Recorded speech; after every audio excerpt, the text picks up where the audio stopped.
Kembali lagi dengan saya di Arsaka TV One. Pada kesempatan kali ini saya punya informasi terbaru tentang Bapak Purbaya. Di sini banyak netizen, banyak masyarakat yang berkomentar positif tentang Bapak Purbaya.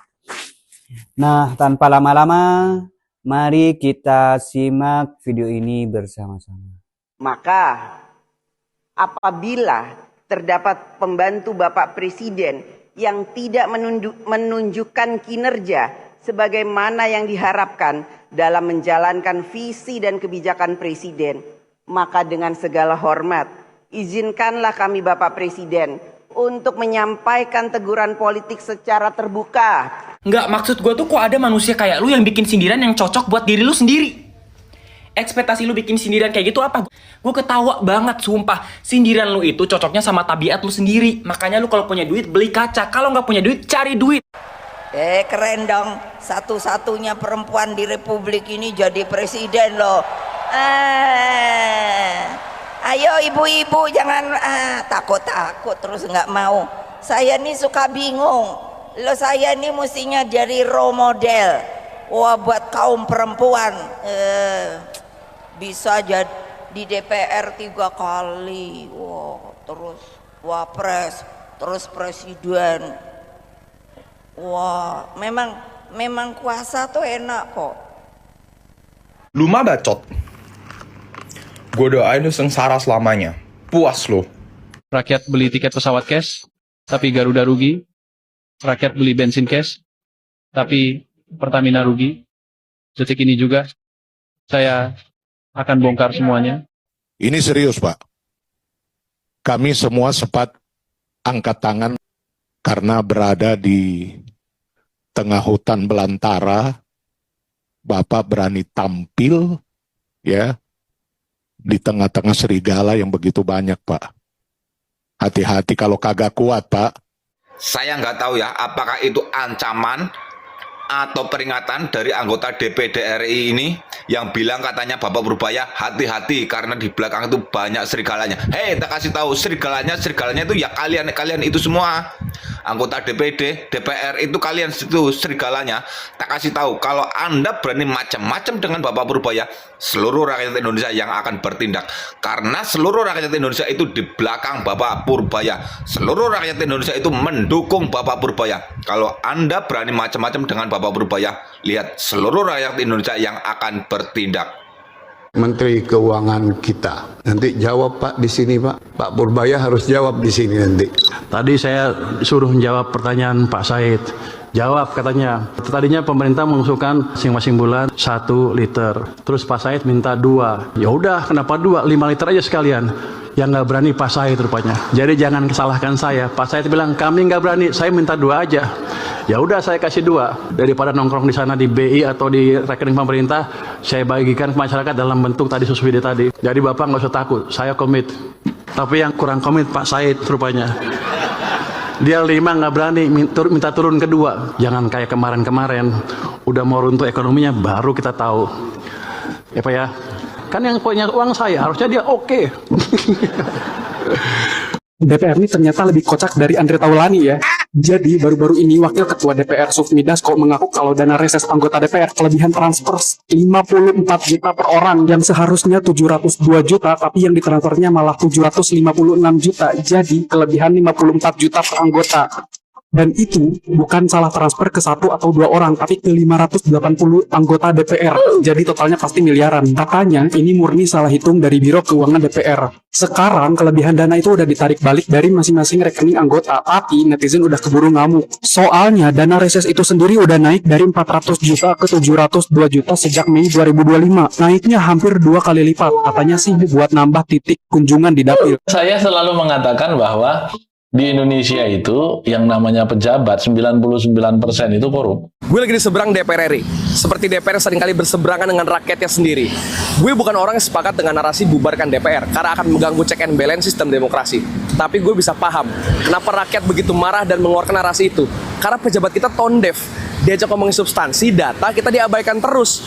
Baru begini marah nih, nyeleneh nih, baru mereka notice. Rakyat itu pasti nggak akan marah kalau gaji DPR naik, tunjangan besar, komisaris dibagi-bagi padahal udah jadi wakil menteri. Kalau mereka mengesahkan undang-undang yang pro rakyat.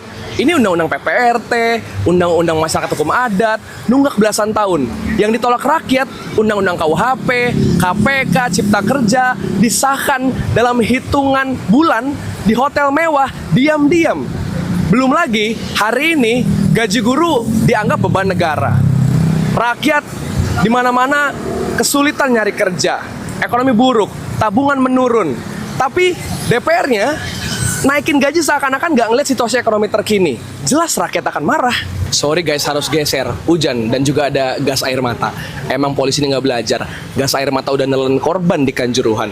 Balik lagi, nggak perlulah DPR kita ini berlebihan dengan bilang yang kritik itu sama dengan tolol. Nggak perlu juga manja dengan bilang macet Bintaro Senayan makanya butuh tunjangan rumah. Menteri Keuangan menghasihani kami. Nggak perlulah. Rakyat juga kesusahan kok. Tiap hari desek-desekan di KRL, macet-macetan di jalan, ke kafe beli seadanya, ngirit karena tabungan makin turun, ekonomi susah, lapangan kerjaan makin sulit. Dipikir rakyat sebagai pembayar pajak dan penggaji orang-orang di sana di DPR, nggak sulit juga, kita semua sulit. Banyak yang bilang aksi hari ini simpang siur, tapi jujur gue nggak peduli. Yang gue apresiasi adalah rakyat makin melawan buta politik, makin aware terhadap kondisi bangsa ini, dan itu bagus. DPR, satu harus transparan. Kedua, keluarkan undang-undang yang pro rakyat. Jika DPR dibandingkan rakyat jelata yang katakan tukang beca atau buruh, di situ Anda mengalami sesat logika. Enggak, kita bandingkan dengan rakyat yang gaji UMR. Gaji UMR. Ya kan aneh kamu membandingkan dengan gaji UMR, Mbak.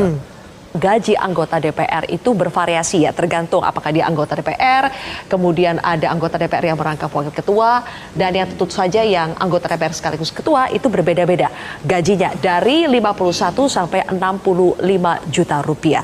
Dan jumlah ini akan naik lagi dengan adanya tunjangan rumah jabatan.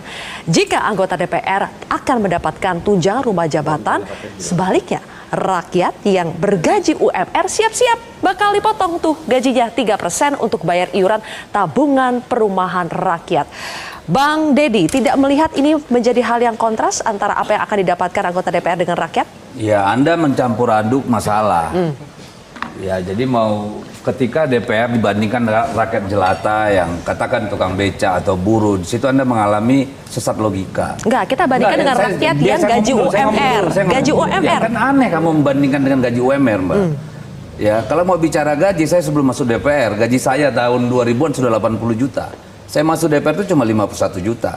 Dan Anda tadi menyesatkan dengan mengatakan tunjangan perumahan itu penghasilan.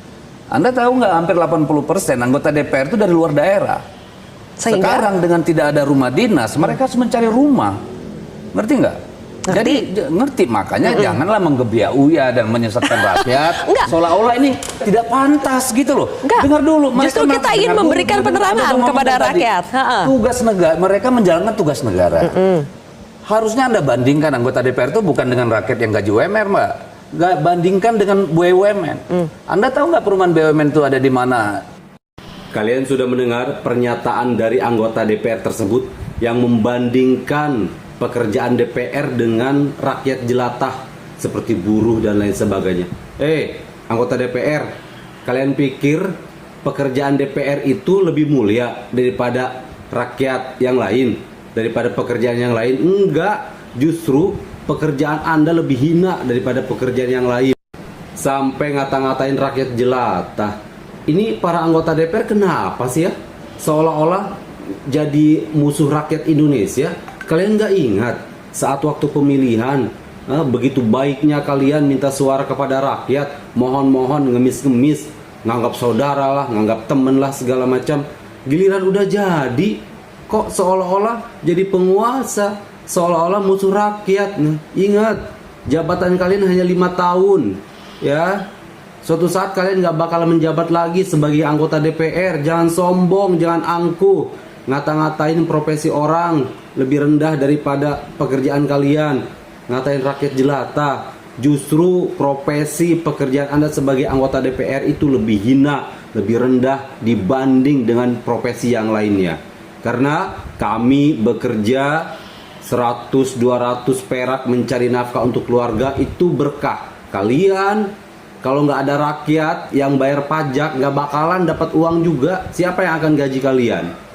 Percuma gaji kalian puluhan juta sampai ratusan juta pun kalau tidak berkah.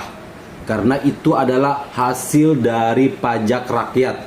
Karena banyak rakyat yang tidak ikhlas dan tidak ridho, pajaknya dibayarkan untuk gaji kalian yang tidak pernah ada kerjanya sama sekali, ya. Jadi jangan sekali-kali menghina, merendahkan profesi. Terima kasih sudah menonton video ini. Jangan lupa subscribe channel Arsaka TV One dan jangan lupa aktifkan notifikasinya agar selalu mendapatkan informasi terbaru dari channel ini. Terima kasih. Salam damai.